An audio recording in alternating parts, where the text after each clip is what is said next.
இந்த பேச்சுவார்த்தையில் முக்கியமான செய்தியாக சொல்லப்படுவது அப்படின்றது இந்த பேச்சுவார்த்தை பாஜகவுக்கு மட்டுமானதல்ல, என்டிஏவுக்கானது அப்படின்னு தான் அரசியல் விமர்சகர்கள் சொல்கிறாங்க. அதில் எந்த இடத்துல என்டிஏ அப்படின்னு வருதுன்னா, ஓபிஎஸ் பாஜகவிடம் போய் கேட்குறாரு, என்னை அதிமுகவோடு சேர்த்து கொள்வதற்கான பணிகளை செய்யுங்க அப்படின்னு. ஆனால் அவர் அதிமுகவுக்கு உள்ளே வருவதற்கு இபிஎஸ் சம்மதிக்கலை அப்படின்றதையும் நம்ம பார்க்குறோம். அதே நேரத்தில் ஓபிஎஸ் உடைய திட்டம் என்டிஏ மூலமாக கூட்டணிக்கு போவதா அப்படின்ற ஒன்று இருக்குது.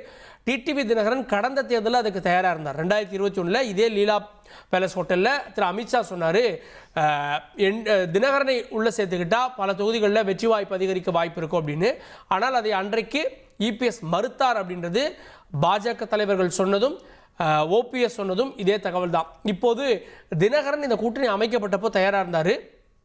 ஆனால் இப்போது திரு தினகரன் முதலமைச்சர் வேட்பாளர் இபிஎஸ் அப்படின்றதுல முரண்படுகிறார். நாங்கள் ஏற்றுக்கொள்ள மாட்டோம், எங்கிட்ட கேட்டிருக்கணும் அப்படின்னு இப்போது முரண்பட்டு நிற்கிறார். அதனால் என்டிஏலேருந்து அவர் வெளியேறிட்டார். என்டிஏலேருந்து வெளியேறியதால் மீண்டும் என்டிஏக்குள்ளே வருவாரா, மீண்டும் இபிஎஸ் முதலமைச்சர் வேட்பாளர் அப்படின்றத ஏற்றுக்குவாரா அப்படின்ற கேள்விகள் இருக்கிறது. இல்லைன்னா இவங்களுக்கு என்ன ஆப்ஷன்ஸ் இருக்குது அப்படின்றதும் பேசுபொருளாகி இருக்கிறது.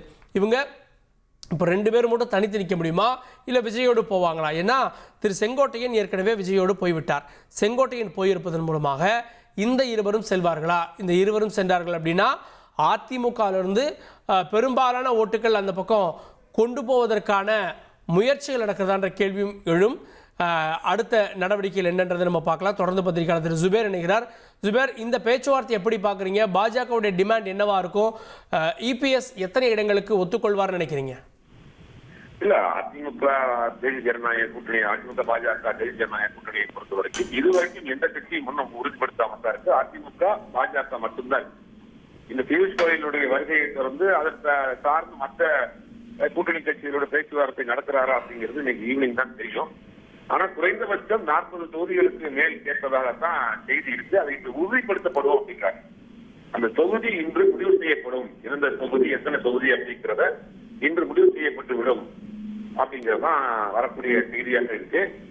இன்னொரு தகவலும் சொல்றாங்க. அதாவது எப்படின்னா, தேசிய ஜனநாயக கூட்டணியில் ஓபிஎஸ் டிடிவி போன்றவர்களை கொண்டு வந்துட்டு பாஜக அவர்களுக்கு உண்டான தொகுதிகளை பிரித்துக் கொடுப்பதற்கான பேச்சுவார்த்தைகளில் தொடங்கி இருக்கு.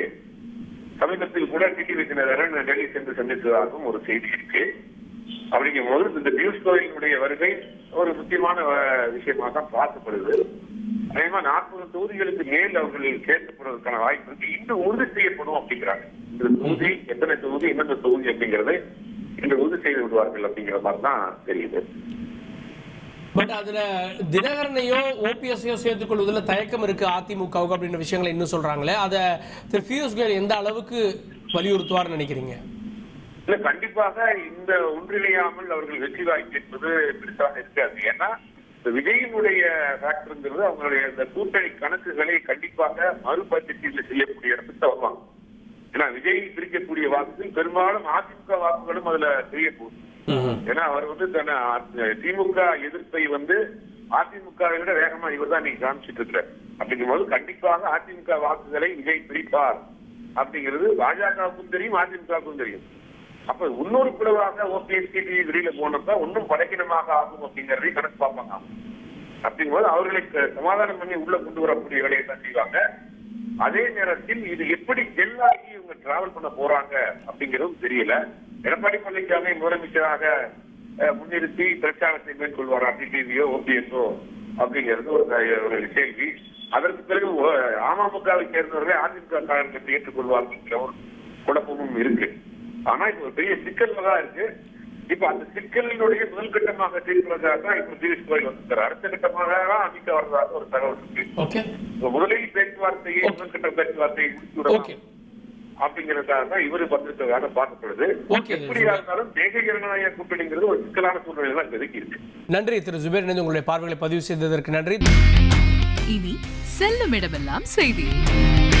தந்தி டிவியின் வாட்ஸ்அப் சேனலை ஃபாலோ பண்ணினா செல்ல இருக்கும் இடமெல்லாம் செய்தி. இதோ QR கோட் இப்பவே ஸ்கேன் பண்ணுங்க, ஃபாலோ பண்ணுங்க.